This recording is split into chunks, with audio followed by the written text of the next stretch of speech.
It's Mary Lou Novak with Resource, the number 4, Care. And we're here today with health and wellness professionals to put it on our Aging in Memphis podcast. And I want to welcome Kate. Kate is with the Heart Association. Mm-hmm. And we're talking today about heart healthy habits for older adults. We want to share what actions seniors can take to maintain their heart health. Mm-hmm. So, Kate, what do you have to share with us today? Yeah, well, I'm sure a lot of it is not going to come as a surprise because it's healthy topics for all ages. But I did bring my cheat sheets for some things that I pulled from all of the science that we have Wonderful. about, at a certain age, what may change. Yes. Right. So some stuff may, it could be applicable to, both the older adult listening as well as a caregiver, all the way down to a grandchild. Sure. And so hopefully that's helpful. Well, a lot of our caregivers are what they call the sandwich generation, which means they're caring for their parents. Right. And they also have, school-aged children, Mm-hmm. might even be college.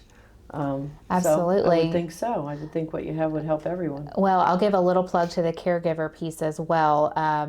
Our website, so heart.org, Yes. we have a lot of caregiver resources because we know that it's easy to neglect your own health when you're concerned for others, not to mention the stress that caregiving puts on you. Yes. And so there is I was on the page yesterday, it was a great resource all the way down to support groups, to how to manage stress and to take care of your own health. Wonderful. And so highly recommend that. Well, good, because I had a newsletter. It's called Care Matters. Mm-hmm. If you're not already subscribing, I'll send you the link Okay. to subscribe.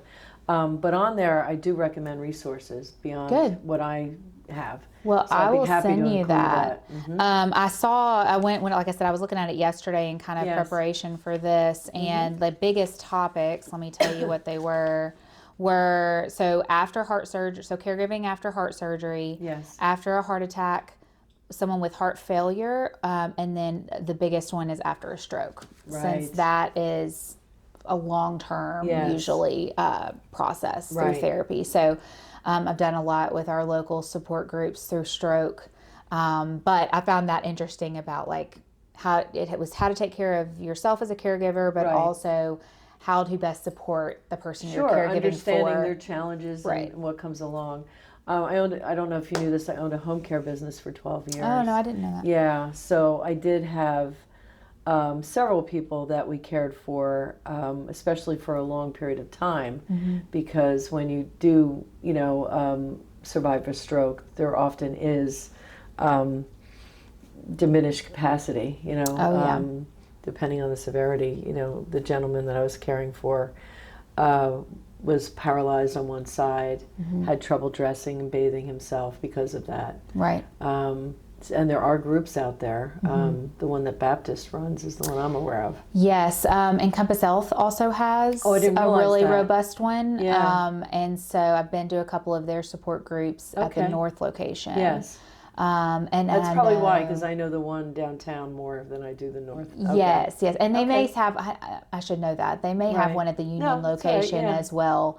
I've just been to the one personally Right. at North. And Right. it was incredible to hear their stories. Yes. And then they also support the patients as well in support groups. Good. I'm glad we're talking about it because the next issue coming out is January, February, and isn't February Heart Month? It is. Yes. We're already getting ready. Are you? Yeah. So I'll look to get some of yours as well as the support group's resources in that newsletter. Absolutely. Happy to help. Excellent. Yeah. So kind of from a healthy topic standpoint, again, this is good for all ages, but you talk about cardiovascular disease affecting everyone, and starting young is, encourage your families to do that, to improve, but you're never at an age where living a healthy lifestyle wouldn't be beneficial. Sure. So I did pull some statistics because I was curious for myself. Right. Because my world is mainly women's heart health. Okay. But I was also curious just from kind of a general standpoint. So, cardiovascular disease, once you hit the 60 to 80 age group, they found that almost 78% of males had it and 77% of females. And when you get over 80, Out of everyone? out of the group that they watched okay. in with hypertension in that with definition. hypertension. Okay. And this was in a 3-year period Okay. of 2017 and 2020. Based on heart disease being the number one killer of all humans, Right. that would not shock me because they include hypertension and cardiovascular disease. I see. And so, I mean, I've read a stat It's that a big basket. 99% of all Right. adults have a factor. Okay. And so, which is a crazy statistic. It but is. so for this specific example, you get over 80 years of age and that increases to 86% of males, 85% of females. So obviously, you know, our health changes as we age. Right. But, you know, what should we be looking for? Yeah. Do you know some of the symptoms or? Yeah. Well, so I can tell you really some easy things to remember, the specific symptoms of a heart attack. Yes. Things that are more ongoing like hypertension, things like that, you know, cholesterol, blood sugar, blood pressure. Okay. Really work with that physician to monitor those things. There's also ways to track that stuff at home. So, but from like an incident standpoint, so heart attack, some of it's the Hollywood symptoms. So like chest discomfort, grabbing the chest, grabbing your arm, discomfort in your jaw, in your neck, shortness of breath, and nausea. Now I will say, and again, this is maybe living in that women's world of heart disease. Sure. I preach this all day long. Women, no matter our age, can have different symptoms. Yeah, I've heard that. And so a lot of times we still get those. Okay. But nausea is more prevalent in women. Oh, interesting. Back pain. Really? Shortness of breath. Okay. And anxiety and upset stomach. So again, stuff that I know we experience a lot. Yes. But being kind of aware of that. Sure. Another thing we preach to women is trust yourself. Yeah. Because a lot of times women, especially women of color, have to advocate for themselves more than a man would at the hospital. Because the amount of, if I had a nickel for as many times as someone has told me, they told me I was having a panic attack and sent me home. So. That's disappointing. It is. And don't get me, we love our healthcare system here. They're wonderful. And that's a whole nother side of the AHA where we our professional side and our science side where we're trying to educate professionals as much as possible. AHA, you mean the American? Yes, the American Heart Association. Okay. Sorry, I get in my acronyms. But we don't know who's listening, so I know that's fair. And so one story that we tell, she was a 2-time stroke survivor. She's only in her 40s. Oh, wow. And did it run in her family, maybe? She actually was very interesting. She did her thesis on it. She got it from taking birth control. Wow. And so there's a risk factor with strokes with birth control for women of certain ages. So anyway, she was sent home from the first hospital and she advocated for herself and went straight to the next hospital. That's the only reason she's still here. Wow. So, and you hear about that all the time. So, again, at any age, advocating for yourself is important. So really heart attack, you and your family knowing what those symptoms are. And then stroke is a little bit easier to diagnose, because you think of that FAST acronym. So that's, facial drooping, right, arm weakness, speech difficulty. Okay. And then the T stands for time to call 911. Because to our point earlier about that rehab with stroke, time is of the utmost essence with stroke. It is brain damage.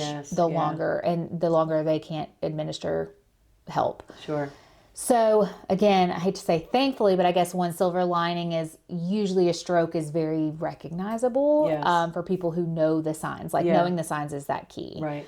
Well, that's what we're hoping with these podcasts and education, that even if you listen for a little bit and get pieces of the information, you'd be more apt to recognize it in someone else or yourself. 100%. I mean, I would say 80% of the lift in our job is the awareness and education. Yes, it is. Knowing Listen your to risk. us. Yeah, well, knowing the risk is the first step. Knowing the risk and the signs. Right. So the other things, I are easier said than done, I know, but they're the things you hear about all the time. So choosing a healthy eating plan. Yes. I'll do another plug and I'll send you this for the website. But one thing that in our website, apologies to anyone that visits. It may take a second to load because it is massive, because there's so much information on it. Great information, but It's a good lot. problem to have, I guess. It is. I have a digital marketing background, and that's one thing I'm like, drives me nuts. I'm like, can we not make this? But it's like when it's so much, Right. it's hard.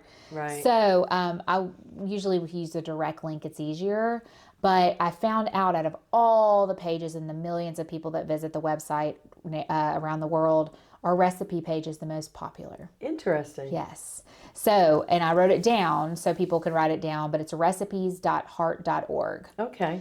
Well, I'm going to suggest that we include that in the newsletter with a link. Sure. I mean, if you want to, are you saying that a link to that part? That direct link I just shared. Yes. If you try to go to heart.org, it will eventually load, Sure. but it's that main page that got a takes lot a of other minute, and I don't want people to be... Yeah, so let's focus on that. Let's I sometimes think being specific is good because absolutely. it gets the word out. So why don't we look to do that in the January, February issue? We'll put a link to the recipes. Sounds great. Yeah. I do that. And if you go on, we have a lot of great cookbooks. You can actually, if you like a physical something, but I mean, all the way I was looking yesterday to vegetarian to if you want an appetizer to cook or a certain drink, or there's holiday, themed recipes. So I thought that interesting. That was our most popular page. I just found eating healthy doesn't have to be boring. It doesn't have to be extreme. I was on Weight Watchers for a long time, and they actually had a recipe for tomato sauce. And it just eliminated all... Look at your tomato sauce jar if you're going to do it, use it out of a jar. There's so much sugar. Yes. There's so much sugar in tomato sauce and ketchup and dressing and all of those things. There is. And there's a lot, and I know I'm getting into the weeds a little bit, but, with nutrition, like we'll work with local organizations like that. They'll go on field trips to the grocery store to figure out how best, because not only affordability, but, access to healthy foods and stuff. And so learning how to read a nutrition label is very critical. Or even awareness to look out. Exactly. Sodium, I know, is a big concern, especially for people over 65. Our numbers in Memphis are horrible. Are they? Oh my gosh. It's well over half of Memphis is walking around with hypertension. Many don't know it or choose not to, because I've been there. I know the understanding. Right. And so, but it's important to know because of the medication. So what's best? See your doctor often? I mean, give us some tips on how to recognize or get it diagnosed. Yes. So have a GP that you can see often. Okay. I know a lot of survivors that I work with. They definitely have a cardiologist, but talk to your general physician. Like, do I need to work with one of the local cardiologists? There's many wonderful ones in Memphis. Right. And so that will give you another layer of protection or at least specialty awareness. Yeah. Because there's some things that they can do that can catch things early. And then there may be certain lifestyle changes that, like, I've known someone who caught something early and she cut out caffeine. Right. And it really changed her lifestyle. And that was something her cardiologist said she needed to do. Interesting. And so there's, at the end of the day, I'm not a physician. Yeah. And so, and I tell, like, I know a lot of the basics, but really find a physician you trust. Yeah.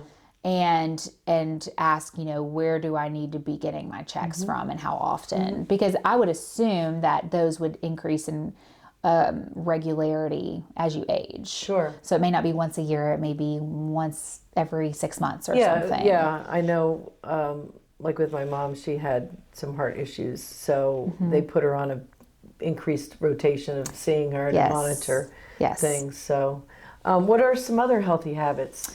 Yeah, so being physically active. So people may have heard this, but walking is huge. Yes. You don't have to do anything crazy like CrossFit. Well, in the 80s, you probably weren't old enough to know this, but, jazzercise or aerobics was very big, and we used to kill ourselves. Yep. And then you come to realize that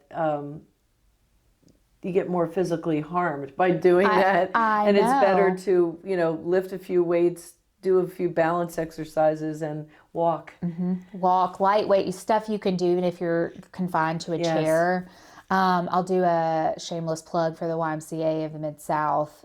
I go to the one close to where I live. And so, they have fabulous class options for aging adults. Excellent. And they're all over the county. Yes. I know there's like swimming is very good for as you age. Right. And so they have swimming, classes, and I'm sure other places in the area do as well.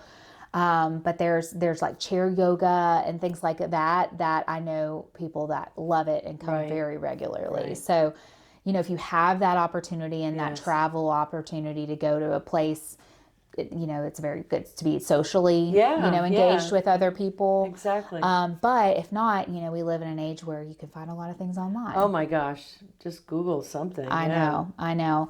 And so, they say the physical activity, it just depends on your person and on your physical health. Right. And ideally you can grow in that, I've known people who get off hypertension medication because of their diet and exercise. Physical activity, So, that's really good for all ages. Yeah. Really, when you get over 60, it really, that blood pressure, cholesterol, those numbers really become more important even. Right. So knowing those again with that healthcare professional. But so some things that I learned a little bit more about, PAD. So that is, peripheral artery disease. Okay. So starting in your 60s, it's saying getting plenty of physical activity can help prevent that. Okay. So your risk goes up once you're over 60. It also can improve its symptoms of PAD if you already have it. So it's a lesser known heart disease in which plaque builds up in the arteries in your legs. So learned something new about that. Do you know the symptoms of that? I don't, but I will send you. I did not bring them with me, but I have the link for it. So to our website. Throw a couple links. Happy to share that. Yeah. And so, but bring that up to your physician as well. Okay. Ask about that. And then, so really that over 60 age group, learning about the PAD, watching your weight, and then again, those warning signs that we already talked about, the warning signs of the heart attack and the stroke, kind of those prevalent things. There's also a host of resources on our website around health after menopause. And so during and after. Yes. Because as women, our needs change at that time. So highly recommend people to check that out as well. We just had a caregiver, or actually two back-to-back, come in and talk about their experiences. And both of them talked about the stress involved in managing somebody else's care. And you tend to tap out your resources and get stressed and overworked and not sleep enough. One of the healthy things I think is important that one of the caregivers mentioned is just creating small pieces of time where you can decompress. Agreed. Whether that be hanging with friends or just some quiet time. She has a little porch out back that she's made into a little Shangri-La, and she can't always leave the house because having to care for her mom, but she'll go out there and with a cup of tea and look at nature. That's so important. Yeah. My mom was a caregiver, for like 30 years in a row between her mom and then my father was diagnosed with ALS. And so that was a tough, terrible disease. It was, yes. He passed in 22, but thank you. Which was a whole nother layer of having, to caregive on that. So watching her. Yes. When I was owned the home care business, it's tough to be a part of those processes. And that was one thing for her, was being a part of it. She had to support like a therapist as well, so maybe some of that one-on-one care, as well as a group potentially. But I'm glad you mentioned stress. That is one of the top leading causes of heart disease. And we know there's layers to that, that, through your life can be caused by finance, can be caused by all the many, many things we stress about, But it's hard. It's easier said than done. You got to leave Yes. your stress, but Yes. finding ways to do that, it looks different Right. for everybody. Sure does, yeah. And so, but I think something that, especially as women, we're not great at doing. Yeah, we don't really give ourselves permission to have downtime, right? We don't give ourselves permission, which impacts our health. Yes. And then we don't ask for help enough. Yes. So, and sometimes we think it's not there, which it may not be in a lot of cases. So I Right. encourage people to be that help, be the Yes. village. Because like you said, even an hour away to let someone go get some coffee Right. is huge. But Or also just a couple of hours, excuse me, on a regular basis, so that somebody can plan, who the primary caregiver can plan, just to have some downtime to spend any way they want, yeah, without 100%. having the ties. Yeah. Well, and that's why organizations like the home health industry is so important. Like Yeah. before both my grandmother and my dad, my mom had help. Sure. And it was a struggle to pay for, but Yeah, but it's needed. it was It's that not a or mental luxury. health, Yeah. and it is and so highly recommend those, exploring what that looks like. Right. And it doesn't have to be going to get a $150 massage No. or a manicure. It can No. literally be taking a walk, reading a Yes. book, painting, like finding time for a habit you enjoy. Right. But I'd argue, I encourage older adults, who may be dealing with these things to do Yes. that too, because that's good. We talk about mental health as a new area that we're really talking more about within the American Really? Heart Association. Well, it really connects back to brain health and stroke, Okay. but just how it impacts heart disease, which it can be overwhelming if you look at the impact, like what causes heart disease.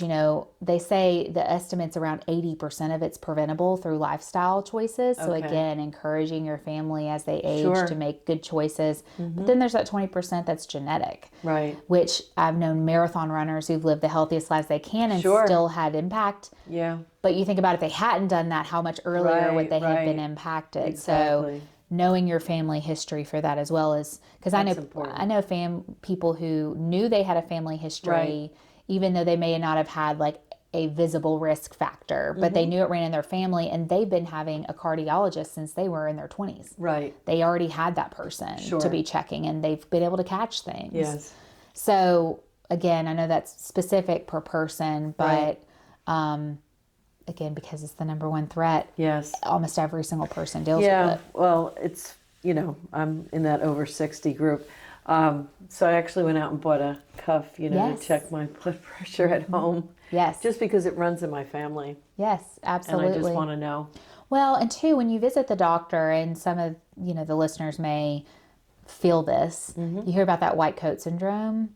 I know people who have that. They're stressed about going to the doctor. They get there, they're going to have high blood pressure Yes. every time.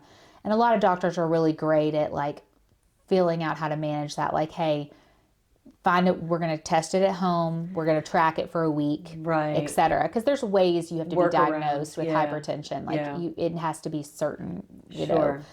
readings. And so Well, that's a great tip, because, taking on the management of testing what you can at home is a lot less stressful. And I know if I have a symptom and I need to see somebody, it could be 6 weeks before especially if it's a 100%. specialist, 100%. and just sitting and wondering whether it is something or not.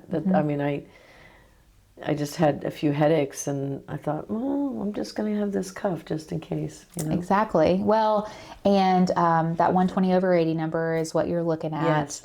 But having, whether it's from our site or somewhere else, kind of from your physician, like what numbers to be concerned about. Because, Right. I mean, at some point there's a number where you've got to go to the hospital. Yes. Like there's no waiting Right. for an appointment. Like you've got to go. And so knowing what those numbers are for you. Yeah. Like myself, I run low on my blood Okay. pressure. And so knowing that I'm able to take that into my physician's offices, that also means if I start running high, Yeah. There's a big issue. I need to get checked out. Yeah. And so, but I test regularly enough to Okay. know that. But cuffs are, I mean, you can get the ones, you can get them in extra large, if you Right. need the bigger size. I mean, you can get the electronic ones now, which are the more accurate, Yeah. if you don't know how to test otherwise. Right. For Yeah, like so I have $40. I push a button. Right, for $40, Yeah. you know? Yeah. And so you can test every hour, every day if you want. And Sure. so, Well, they do recommend in the instructions to test around the same time each agreed, day. agreed. Yes, I Because don't I recommend understand it. Yeah, food that you eat, I guess, correct. affects your blood pressure. So, And time of day, it definitely does. sure. So yes, I love that you have that. Mm-hmm. That's one thing we're doing as an association is trying to get as much access to Right. tracking your blood pressure into the hands of people.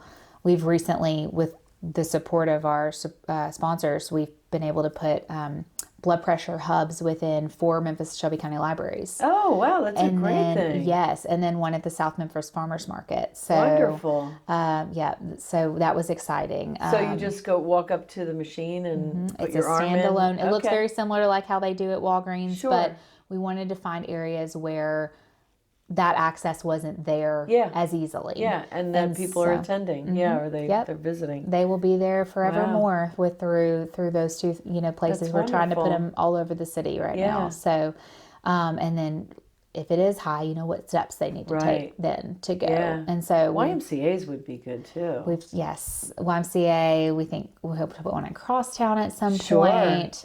Like we think those kinds of areas. Yeah, where the like where do people are people visiting. gather? Sure.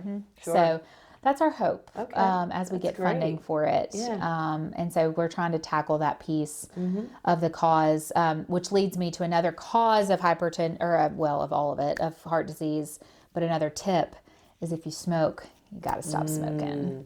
That includes vaping. Vaping is Yes. just as Anything you're bad. bringing into Anything in your yeah. lungs.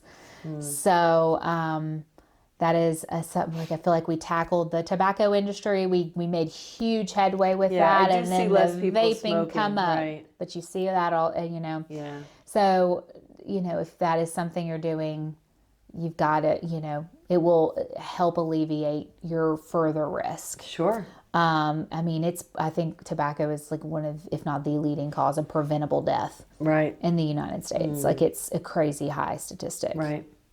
So I'm not saying it's easy because it's not, no. but recruiting family and help, Right. there's no Right. shame in asking for help on that.